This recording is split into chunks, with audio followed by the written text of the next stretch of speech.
que faut-il faire dans le match décisif pour changer le visage de l'Afrique? Nous allons vous présenter, comme ça se fait en football, l'équipe. Et après, on vous parlera des consignes du coach. Alors, l'équipe, je vous le dis tout de suite, je vais vous la présenter, mais retenez tout de suite que le constat est alarmant, parce que c'est une équipe qui a des handicaps. Tous les joueurs ont des handicaps extrêmement sérieux. Commençons par le gardien. Le gardien de but, c'est constitué par la tête. Sur celle-ci, il y a le poids d'un débit permanent. Le jeune Africain, il est né débiteur. Il est né débiteur déjà vis-à-vis de sa famille. Chez nous, la famille a une importance capitale parce que c'est la mère, c'est le père qui se sont battus. C'est la mère pendant 9 mois avec toutes les difficultés. Vous gagnez une bataille parce que pour naître, il faut déjà gagner une bataille. C'est cette bataille de ces milliers de millions de spermatozoïdes qui essaient d'attaquer l'ovule et vous sortez de cette bataille. Vous êtes déjà victorieux. Mais vous devez reconnaissance à vos propres parents. Déjà. Le deuxième endettement, c'est vis-à-vis de la société. La société a investi sur les routes, les écoles, tout. Et vous bénéficiez de cela, généralement de façon gratuite, jusqu'à un certain âge. Vous avez été à l'école, souvent public. Vous avez été formé par la société dans les cercles familiaux.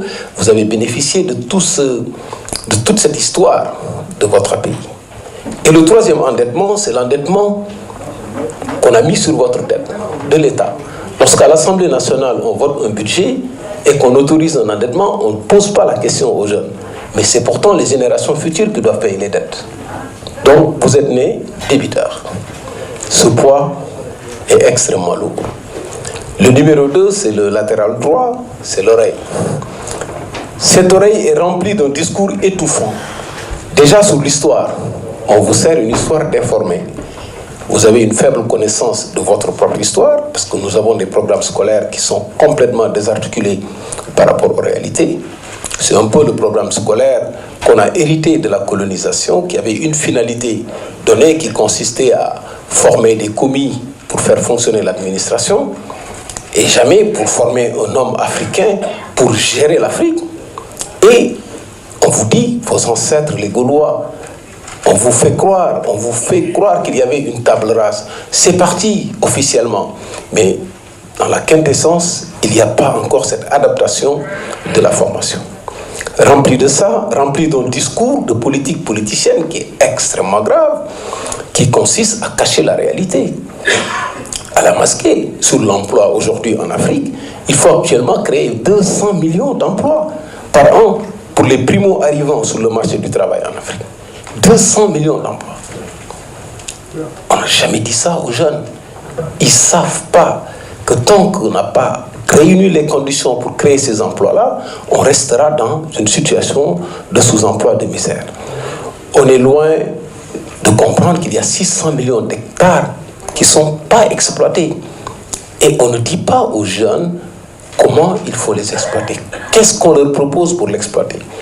Quand on fait de la politique en Afrique, pendant les campagnes électorales, on distribue des t-shirts, des sifflets et le tam-tam, c'est le beau spectacle.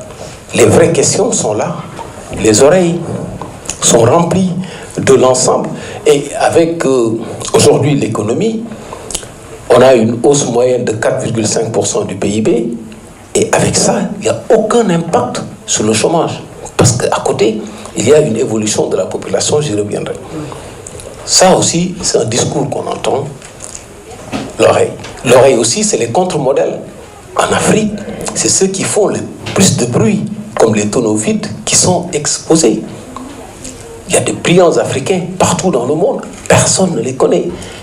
Ce sont souvent des hommes politiques ou bien des artistes, etc. Je n'ai rien contre eux. Mais ces contre-modèles ils crèvent l'écran. Et ces jeunes, c'est ça qu'ils entendent. Voilà le latéral droit. Donc l'ailier de l'autre camp a de la chance. Le numéro 3, c'est le latéral gauche. C'est le nez. Il respire tout. Il respire les odeurs des bas-fonds.